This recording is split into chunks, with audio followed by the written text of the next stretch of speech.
Remy Ma just did something nobody saw coming. After weeks of court drama, public outbursts, and her son facing a serious murder charge, she stood up in court and admitted she was involved. That's right, she said it herself, but not in the way people expected. In a courtroom statement that somehow leaked online, Remy said, "I was trying to protect my son." It didn't sound like a cold-hearted confession. She was emotional, even shaking. But still, people are questioning her words. Was she trying to shield her child from danger, or was she helping cover up a violent crime? That's where things start to get messy. Social media blew up. Twitter, TikTok, blogs, everyone had something to say. Even Funk Flex stopped his usual music set to talk about it on air. The news hit like lightning, and it's been spreading fast. Let's go back to where it all started. It was a hot day in Queens, and the courthouse was surrounded by reporters, fans, and photographers. But this wasn't some award show. This was a murder case, and right in the middle of it all was Remy Ma, shades on, head held high, walking past the chaos.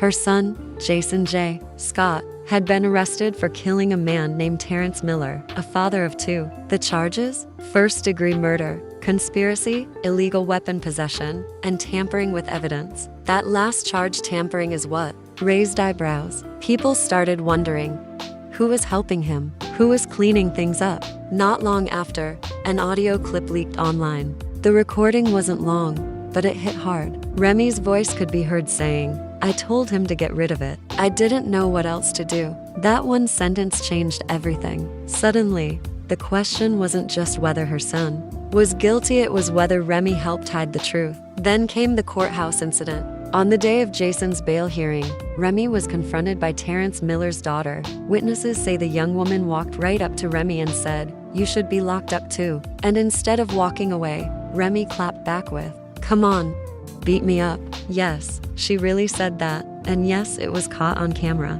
The clip went viral instantly. Just days after that altercation, police moved in. Remy was arrested and taken into custody for interfering with the investigation. Officers reportedly found a burned outfit, a SIM card, and $15,000 in cash in a storage unit under her name. A source from the police department described it as a sloppy attempt at a cover-up. People were stunned. How could a respected artist, a mother, a woman who had turned her life around, be involved in something so serious? But this wasn't her first run-in with the law. Back in 2007, Remy spent 6 years in prison for shooting a friend over money. She got out, cleaned up her image, married Papoose, and became a symbol of redemption. But now, old wounds are opening again. And speaking of Papoose, he finally broke his silence. In a live stream that felt more like a breakup video, he said, "I've loved that woman for over a decade, but I don't know who she is anymore." That hit hard. For years,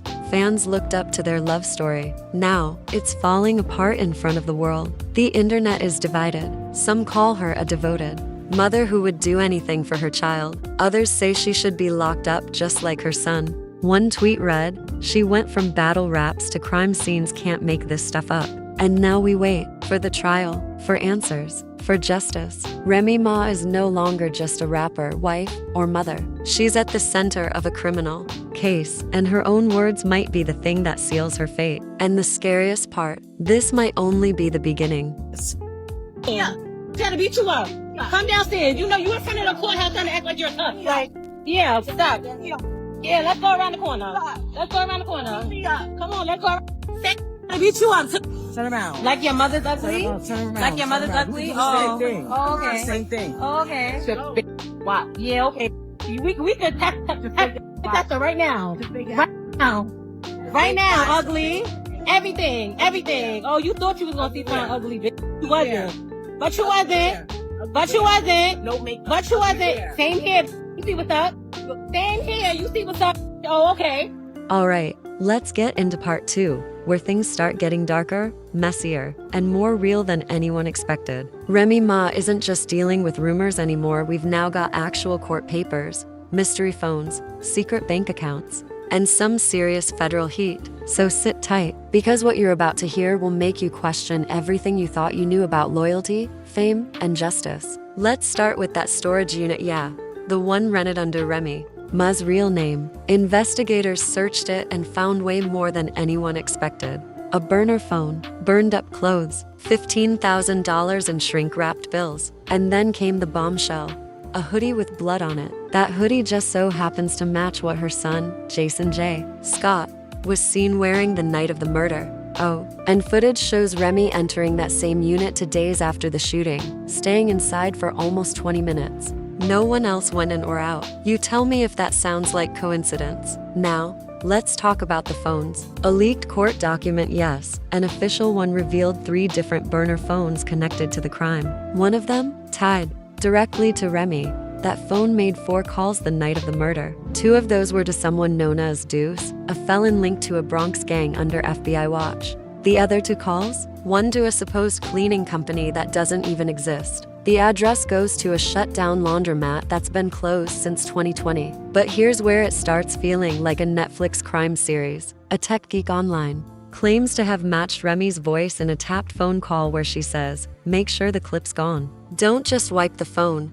Trash the whole thing." And unless there's another female rapper with a Bronx accent telling people to destroy phones, we know who that is. Then there's the money trail. Another leak shows that just 2 days after her son was arrested, Remy wired $40,000 to an offshore account in the Cayman Islands. That account, disguised as a business called Sunset Talent LLC, which isn't even real. But it's received money from people in the industry, including, allegedly, someone going by Shan Combs. Yeah, that sounds suspiciously close to Diddy. And now the conspiracy theories are rolling in. Some saying Remy's not just covering for her son, but hiding a bigger scandal involving the music industry, a studio, and even a missing security guard.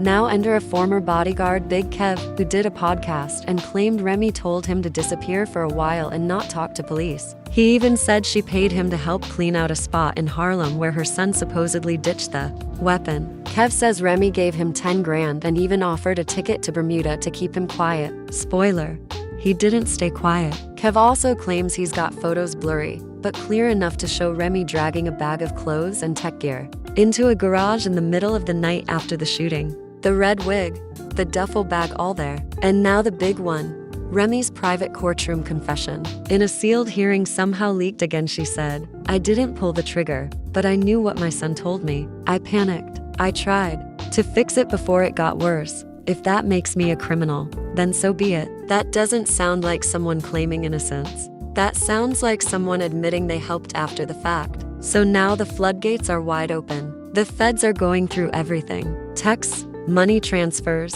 even calls to radio DJs who suddenly wiped their phones clean. And the internet?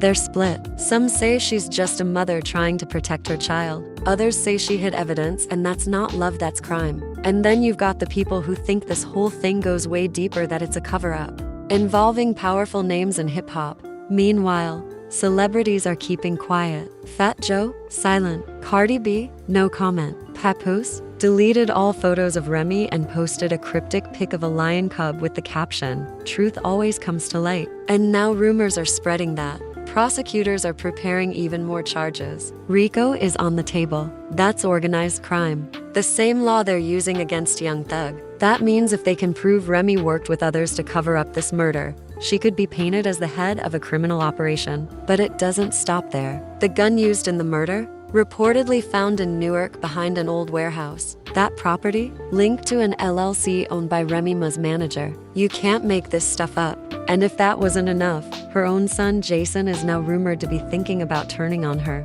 Why?